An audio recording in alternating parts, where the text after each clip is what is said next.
Hello students. तो हमने अपना डिसोल्यूशन का सीरीज स्टार्ट किया हुआ है जिसमें हमने इंट्रोडक्शन कर लिया है, रियलाइजेशन कर लिया है और सिंपल डिसोल्यूशन का एक क्वेश्चन भी कर लिया है। ठीक है, अब आज हमने करना है when one partner become insolvent. One partner insolvent का क्वेश्चन करना है। कितने पार्ट्स होते हैं डिसोल्यूशन चैप्टर के? 4 होते हैं। एक सिंपल डिसोल्यूशन, एक one partner become insolvent, two partner become insolvent, ठीक है, या ऑल पार्टनर बिकम इंसॉल्वेंट। ठीक है, तो हमने सिंपल डिसोल्यूशन कर लिया है, अभी वन पार्टनर बिकम इंसॉल्वेंट का क्वेश्चन करना है। देखो एक क्वेश्चन दिया है हमें, 3 पार्टनर्स हैं, 5:3 का रेशियो है, लायबिलिटी साइड गिवन है, एसेट साइड गिवन है और एडजस्टमेंट्स दिया है। लायबिलिटी साइड में कैपिटल्स दिए हैं और करंट अकाउंट भी दिए। इस क्वेश्चन से आपको करंट अकाउंट कैसे बनाना है उसका भी पता लग जाएगा। 2 पार्टनर के करंट अकाउंट क्रेडिट साइड में दिए हैं और 1 पार्टनर करंट अकाउंट दिया है हमें एसेट साइड यानी डेबिट बैलेंस है। यानी कि ये मेघा का जो बैलेंस है वो नेगेटिव बैलेंस है, इसीलिए इसको यहाँ पे इन्होंने एसेट साइड में दिया है क्योंकि हमें इससे पैसा मिलने वाला है। ठीक है, जब भी किसी पार्टनर का क्रेडिट बैलेंस होता है इसका मतलब उनका बैलेंस क्या है? पॉजिटिव है। और अगर किसी पार्टनर का डेबिट बैलेंस होता है तो उसका मतलब उसका बैलेंस नेगेटिव है। देन आपको क्रेडिटर दिया है, बिल्स पेबल दिया है। They decide to dissolve the partnership form. हमें डिसोल्यूशन के टाइम पे जो ट्रांजेक्शन दी है, सन्ड्री एसेट्स रियलाइज हुआ 80% book value, unrecorded outstanding expenses है, रियलाइजेशन है, क्रेडिटर और बिल्स पेबल का एक साथ में पेमेंट किया हुआ है। And Megha became insolvent and 2000 were recovered from her private state. Question one partner become insolvent का है, तो इन्होंने हमें बताया कि जो ये पार्टनर है जिसका बैलेंस ऑलरेडी क्वेश्चन में नेगेटिव ही था वो पार्टनर क्या हो गया? इंसॉल्वेंट हो गया। ठीक है, अब हमने क्वेश्चन पढ़ लिया, अब देखते हैं जरा इसके सॉल्यूशन को। हाँ जी, ये देखिए सॉल्यूशन। अब सबसे पहले क्या करना है, हमें रियलाइजेशन अकाउंट बनाना है। रियलाइजेशन अकाउंट का स्टेप 1 क्या होता है? एसेट्स को ट्रांसफर करते हैं हम। यहाँ पे इन्होंने सारी एसेट्स का एक ही बंडल बना के दे दिए, सन्ड्री एसेट्स, यानी एक ही बार में सारी एसेट्स दे दिए। ठीक है, हमने डायरेक्ट ट्रांसफर कर दिया। 2 सन्ड्री एसेट 128 था, 128 हमने लिख दिया। सेकंड स्टेप क्या होता है? लायबिलिटीज ट्रांसफर करनी होती है। तो लायबिलिटीज कौन कौन सी दी हैं? क्रेडिटर्स एंड बिल्स पेबल, हमने वो लायबिलिटीज भी लिख दी, क्रेडिटर्स एंड बिल्स पेबल। ठीक है, यहाँ पे डेटर वेटर का अलग कैटेगरी तो दिया नहीं है, इधर कोई डेटर का कैटेगरी नहीं दिया है, कोई आरडीडी नहीं दिया है, तो ठीक है, सारा क्वेश्चन ही सिंपल हो गया हमारे लिए। ठीक है, अब स्टेप 1 हो गया एसेट्स ट्रांसफर, स्टेप 2 हो गया लायबिलिटीज ट्रांसफर, स्टेप 3 क्या है? एसेट्स सोल्ड करनी है, मार्केट में भी की है तो वो भी लिखना है, किसी पार्टनर ने एक्वायर कर ली है तो वो भी लिखना है। ठीक है, तो यहाँ पे इन्होंने बोला है क्वेश्चन में फर्स्ट स्टेटमेंट है sundry assets realised at 80% of book value, यानी जितना भी इनका बुक वैल्यू उसका 80% में एसेट सोल्ड हुई है। बुक वैल्यू दिया है 128,000, 128,000 का 80% अगर हम करेंगे तो क्या वैल्यू आ रहा है? ये होता है 1024, एक जीरो यहाँ और एक ये वैल्यू बनता है। ठीक है, यही वैल्यू दिया है यहाँ पे आपको, यही वैल्यू गिवन है 102400। ठीक है, जितने भी एसेट्स थी आपने मार्केट में सेल किया और आपको वैल्यू रिसीव हुआ 128,000 का 80% निकाल के 102400। ठीक है, एसेट भी सोल्ड हो गई। अब आगे हमने लायबिलिटीज पे करना है। अगला एडजस्टमेंट देखो क्या बोला हुआ है कि unrecorded outstanding expenses.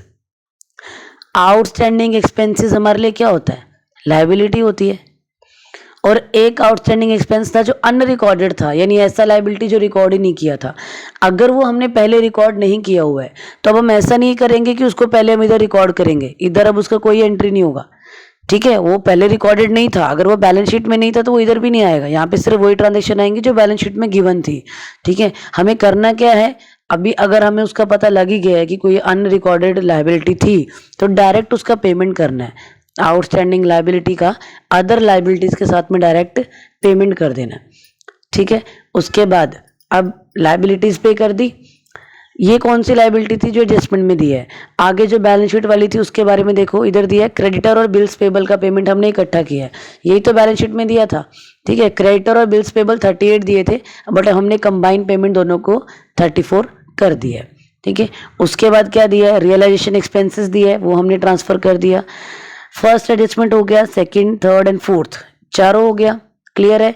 Fifth adjustment हमारा रियलाइजेशन में नहीं जाएगा, वो तो पार्टनर्स कैपिटल अकाउंट का पार्ट है। ठीक है, डिफरेंस निकालो बोथ साइड्स का, हमें क्या मिला है? लॉस। जो लॉस आ रहा है, पार्टनर्स का रेशियो दिया 5:3:2 में लॉस को डिवाइड कर दो। क्लियर है रिलेशन अकाउंट? पहले assets transfer, then liabilities transfer, then assets sold, then liabilities paid and then difference. याद है ना पांचों स्टेप्स? ठीक है, अब आते हैं हम पार्टनर्स अकाउंट में। अब यहाँ पे क्या दिया हुआ है, इन्होंने दो चीजें दी हुई हैं। एक तो आपको दिया पार्टनर्स करंट अकाउंट और एक आपको दिया है कैपिटल अकाउंट। ठीक है, सबसे पहले तो क्या होता है, अगर हम फिक्स्ड कैपिटल मेथड से अपने अकाउंट्स को बना रहे होते हैं, लेट मी इरेज दिस। हाँ जी, अब देखो मैंने आपको क्या बोला था कि हमारे पास होता है एक फिक्स कैपिटल अकाउंट और एक होता है फ्लक्चुएटिंग। जब हम फ्लक्चुएटिंग कैपिटल अकाउंट से अकाउंट्स बनाते हैं तो ओनली एक ही अकाउंट बनता है जिसको हम बोलते हैं पार्टनर्स कैपिटल अकाउंट। सारी ट्रांजेक्शन इसी में जाती है, कैपिटल भी इसमें जाता है, रिलेटेड ट्रांजेक्शन यानी interest on capital, interest on drawing, commission, salary, bonus, सब इसमें ही जाता है। बट हम जब फिक्स कैपिटल मेथड यूज करते हैं तो दो अकाउंट बनते हैं, एक अकाउंट बनता है करंट और एक अकाउंट बनता है कैपिटल। इनमें डिफरेंस क्या होता है कि जो कैपिटल अकाउंट होता है उसमें आपका ओपनिंग कैपिटल यानी जो आपका मेन कैपिटल है और आपका कोई एडिशनल कैपिटल या परमानेंट विड्रॉल, वो चीज़ें यहाँ जाती हैं। बाकी सब salary, commission, profit, loss, bonus, interest on drawing, interest on capital जो भी मिलता है वो सब कहाँ जाता है, करंट अकाउंट में जाता है। अब यहाँ पे भी वही करना है, हमें करंट अकाउंट दिए, हमने पहले करंट अकाउंट बनाना है, जो भी सैलरी, कमीशन, प्रॉफिट, लॉस जो भी मिलेगा वो सब करंट अकाउंट में डील करना है। ठीक है, लेकिन जब हम एडमिशन, रिटायरमेंट ऐसा कुछ कर रहे होते हैं तो तब हमें बिजनेस कैरी ऑन करके रखना होता है। ठीक है, यानी कि जो करंट अकाउंट है उसका जो बैलेंस आता है उसको हम लिखते हैं बैलेंस शीट वहां पे, क्योंकि बिजनेस कंटिन्यू करना है ना हमने। लेकिन यहाँ पे तो बिजनेस कंटिन्यू करना ही नहीं है, तो जो करंट अकाउंट का क्लोजिंग होगा उसको आप सीडी नहीं लिखोगे, उसको डायरेक्ट आप कहाँ ट्रांसफर करोगे, पार्टनर्स के कैपिटल अकाउंट में। क्योंकि जैसे ही आप करंट अकाउंट का बैलेंस कैपिटल अकाउंट में ट्रांसफर करते हो वैसे ही वो पर्टिकुलर करंट अकाउंट क्लोज हो जाता है। ठीक है, जब भी किसी क्वेश्चन में करंट अकाउंट को क्लोज करना हो तो सिंपली उसके क्लोजिंग में to balance CD by balance CD लिखने की बजाय to partners capital by partners capital लिखो, वो current account by default close हो जाता है। ठीक है, यहाँ तक क्लियर है बात? चलो अब क्वेश्चन देखते हैं एक बार। पहले हमने बनाया partners current account and then बनाया partners capital. Partners current account में मैंने आपको क्या बोला था, सारे रिलेटेड ट्रांजैक्शन पार्टनर्स करंट में जाएंगे और पार्टनर्स कैपिटल में सिर्फ ओपनिंग जाता है। लेकिन यहाँ पे क्या हो रहा है, क्योंकि बिजनेस ही बंद कर रहे हैं तो पार्टनर्स करंट अकाउंट का क्लोजिंग भी हम उसी से करेंगे। ठीक है, क्वेश्चन देखो एक बार।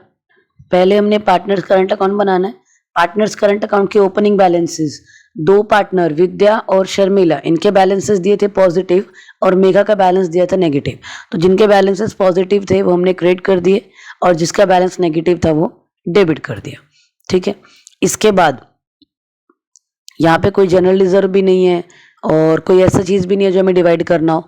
डायरेक्ट रियलाइजेशन का लॉस दिया था वो ट्रांसफर करो, और क्योंकि और कोई ट्रांजेक्शन दिया नहीं है, किसी पार्टनर ने कोई एसेट या लायबिलिटी भी टेकन ओवर नहीं की है, नहीं तो वो भी लिख सकते थे हम यहाँ पे। ठीक है, तो डायरेक्ट क्या करो, क्लोजिंग कर दो।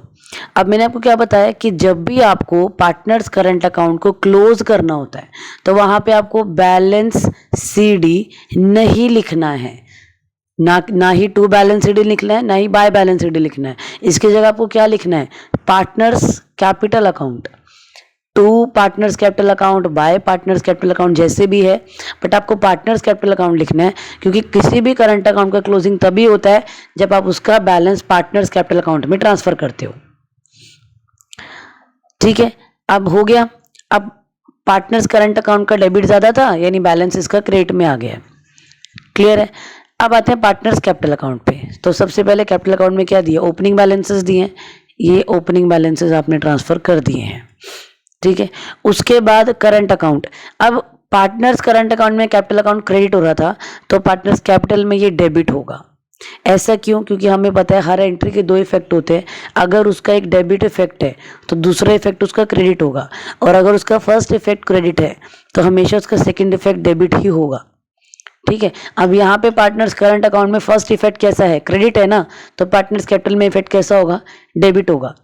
अगर मैं आपको बोलूँ इसका जनरल एंट्री क्या होगा, तो पार्टनर्स क्या फर्स्ट इफेक्ट क्या, क्रेडिट जा रहा है ना, तो यहाँ पे आप लिख दोगे टू पार्टनर्स करंट अकाउंट, और सेकंड इफेक्ट डेबिट था, पार्टनर्स कैपिटल क्या हो रहा है यहाँ पे, डेबिट हो रहा है, पार्टनर्स कैपिटल अकाउंट डेबिट। यानी अगर आपको इस टाइप के ट्रांजेक्शन की जनरल एंट्री बोली जाए तो आप ये चेक करो, पार्टनर्स कैपिटल अकाउंट डेबिट हो रहा है, उसके डेबिट साइड में ट्रांजेक्शन पोस्ट कर दो, और पार्टनर्स करंट क्रेडिट हो रहा है, उसके क्रेडिट में पोस्ट कर दो।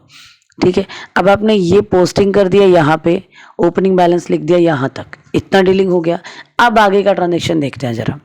हमने ओपनिंग बैलेंस लिख दिया और पार्टनर्स करंट ट्रांसफर कर दिया। अब हमें निकालना है इनका बैलेंसिंग, मतलब बैलेंस सीडी। अब हमें साफ ही दिख रहा है, क्वेश्चन में बोला है कि Megha become insolvent, Megha insolvent हो गई थी, तो सबसे पहले तो हमें मेघा के बारे में ही सोचना है। उसका डेबिट बैलेंस दिया है 33,120 और क्रेडिट में कितना दिया, ओनली 30,000, यानी 33,120 और डेबिट में दिया है 30, यानी उसका बैलेंस कितना नेगेटिव आ रहा है, 3120। अब हमें क्वेश्चन में दिया है कि 2000 उसकी प्राइवेट प्रॉपर्टी से हमें मिला है, हमने लिख दिया इधर बाय बैंक 2000, यानी कि 3120 में से मैंने 2000 माइनस किया। एक्चुअल का जो उसका डेफिशिएंसी है, जो एक्चुअल में मेघा का डेफिशिएंसी है वो कितना आ रहा है, 1120 आ रहा है। ठीक है, यहाँ पे बाय बैंक क्यों लिखा, क्योंकि पार्टनर्स कैपिटल अकाउंट एक लायबिलिटी है, क्रेडिट से इंक्रीज होती है। उसने अपने पर्सनल प्रॉपर्टी से 2000 रुपये ला के अपना जो पार्टनर्स कैपिटल है वो इंक्रीज किया है, इसीलिए हमने उसको कहाँ पोस्ट किया है, क्रेडिट में। अब जो वन पार्टनर बिकम इंसॉल्वेंट होता है, रूल क्या होता है कि जैसे ही कोई एक पार्टनर अगर इनसॉल्वेंट हो रहा है तो उसका जो लॉस है वो रिमेनिंग पार्टनर्स अपने रेशियो में बेयर करेंगे।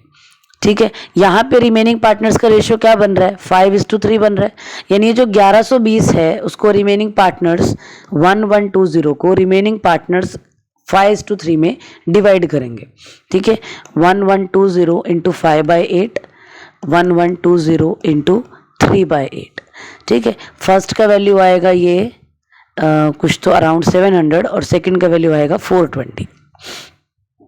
ठीक है, ये देख लो आप, 8 1 8 140, ये 140, 140 इंटू 3 420, 140 इंटू 5 700। ठीक है, यानी कि जो फर्स्ट पार्टनर है दैट इज विद्या, वो कितने का लॉस बेयर करेगी, 700, और शर्मिला कितने का लॉस बेयर करेगी, 420। अब इसकी एक जर्नल एंट्री बनती है। इतना तो आपको समझ में आया कि फर्स्ट पार्टनर 700 लॉस बेयर करने वाली है और सेकंड वाली 420। अब जर्नल एंट्री देखते हैं वो क्या होती है। जर्नल एंट्री थी gaining partners capital account debit to sacrificing partner. अब यहाँ पे कोई न्यू पार्टनर तो आ नहीं रहा है, तो गेन और सेक्रीफाइस का मतलब क्या है, गेन का मतलब है कि वो जो लॉस है वो किसके हिस्से में कितना लॉस जा रहा है, यानी कौन लॉस को गेन कर रहा है और कौन लॉस को सेक्रीफाइस कर रहा है। ठीक है, अब यहां पे लॉस गेन कौन कर रहा था, एक तो विद्या ने लॉस गेन किया और एक शर्मिला ने लॉस गेन किया, और लॉस सेक्रीफाइस किसने किया, मेघा ने, क्योंकि वो तो इंसॉल्वेंट हो गई है। एंट्री बन गई। गेनिंग टू सेक्रीफाइस मतलब लॉस किसने गेन किया और लॉस कितने सेक्रीफाइस किया।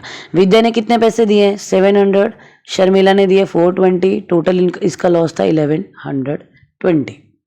अब ये एंट्री का पोस्टिंग करें जरा एक बार। ठीक है, इसका पोस्टिंग कैसे होगा, देखिए विद्या अकाउंट क्या हो रहा है, डेबिट हो रहा है, तो हम विद्या अकाउंट के डेबिट साइड में जाएंगे। नाम किसका आएगा, मेघा का, हमने लिख दिया टू मेघास कैपिटल। अमाउंट कितना है, 700, हमने 700 लिख दिया। एक चीज क्लियर है। फिर उसके बाद शर्मिला अकाउंट भी डेबिट हो रहा है, उस पार्टनर के भी हम डेबिट साइड में ही जाएंगे। नाम वहां पे भी किसका आएगा, मेघा का, हमने वही मेघा का नाम लिखा है। अमाउंट उसने कितना दिया, 420, हमने 420 लिख दिया। ये क्लियर हो गया। अब क्रेडिट कौन हो रहा है, मेघा क्रेडिट हो रही है, हम मेघा के जाएंगे क्रेडिट साइड में। अमाउंट किस किसने दिया, विद्या ने 700, शर्मिला ने 420। विद्या का नाम लिखा, उसके आगे लिख दिए 700, शर्मिला का नाम लिखा, उसके आगे लिख दिए 420। टोटल मिला के तो वही 1120 हो गया ना। अलग अलग लिखा हमने इसलिए क्योंकि अलग अलग दो जन ने दिया है, तो वो दोनों का अलग अलग नाम मेंशन किया हमने। ठीक है। अब देखो पार्टनर्स करंट का बैलेंस भी हो गया, ये भी हो गया, बैलेंस बीडी भी हो गया, ये पैसा लाया था वो भी एडजस्ट हो गया और ये सब भी हो गया। अभी कुछ बाकी है, कुछ भी बैलेंस बाकी नहीं है या कोई भी ट्रांजेक्शन ऐसा क्वेश्चन में नहीं है जिसको हमने डील ना किया हो। अब हमें क्या करना है, बैलेंसिंग करना है। ठीक है, विद्या का क्रेडिट बैलेंस 50 इधर ये है, इसका बैलेंस आ गया बैंक बैलेंस 37500। शर्मिला का क्रेडिट साइड का ये है, इसका बैलेंस आ गया 34900। ठीक है, और मेघा का उसका तो क्लियर ही कर दिया हमने, उसका तो क्लियर करना था ना, वो तो इंसॉल्वेंट पार्टनर थी। ठीक है, अब हमने क्या करना है, सिंपल कैश अकाउंट बनाना है और क्वेश्चन खत्म हो जाएगा। हाँ जी, अब हमें क्या बनाने के लिए बोला है क्वेश्चन में, इधर बोला है बैंक अकाउंट बनाओ। ठीक है, तो हमने बैंक अकाउंट बना दिया, ओपनिंग बैलेंस दिया, ओपनिंग बैलेंस शीट में 16,000 ओपनिंग बैलेंस। रियलाइजेशन मैंने आपको बताया था, आपको बैंक अकाउंट में 2 रियलाइजेशन बाय रियलाइजेशन दिया होता है और हमें पता नहीं लगता ये 2 में कौन सा अमाउंट है और ये बाय में कौन सा अमाउंट है। तो आपको यहाँ पे मेंशन करना है 2 रियलाइजेशन है, आपने एसेट्स सोल्ड की थी उसका पैसा है। ठीक है, फिर मेघा से आपको 2000 मिले थे, ये डेबिट साइड हो गया। क्रेडिट में बाय रियलाइजेशन, बाय रियलाइजेशन में क्या था, आपने लायबिलिटीज पे की थी, लायबिलिटीज पे की थी, ये 42 वो है। ठीक है, 42 कैसे हुआ था, हमें यहाँ पे क्वेश्चन में दिया है कि क्रेडिटर को और बिल्स पेबल को तो हमने 34,000 पे किए हैं, प्लस में एक अनरिकॉर्डेड आउटस्टैंडिंग लायबिलिटी भी आ गई थी, अनरिकॉर्डेड आउटस्टैंडिंग एक्सपेंस या लायबिलिटी कितनी थी, वो 8,000। तो ये दोनों का टोटल मिला के हमारा हो गया यहाँ पे 42,000। तो ये 42,000 तो ये वाले हैं इधर। ठीक है, इसके बाद बाय रियलाइजेशन, ये आपके रियलाइजेशन एक्सपेंसेस हैं, क्वेश्चन में दिया है एडजस्टमेंट नंबर 3 में रियलाइजेशन एक्सपेंसेस इधर दिया है, ये रहा 3rd नंबर पे। ठीक है, ये पे किया है हमने। इसके बाद विद्या को कितने पैसे देने हैं, 37500 वो लिख दिया, शर्मिला को 34900 वो लिख दिया। बोथ साइड्स इक्वल है।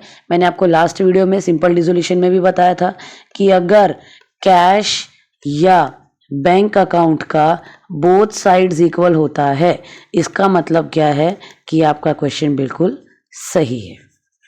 ठीक है, क्लियर है। तो ये 1 पार्टनर बिकम इंसॉल्वेंट का क्वेश्चन था, आप इसको कंप्लीट करो। नेक्स्ट वीडियो में 2 पार्टनर बिकम इंसॉल्वेंट का क्वेश्चन आएगा।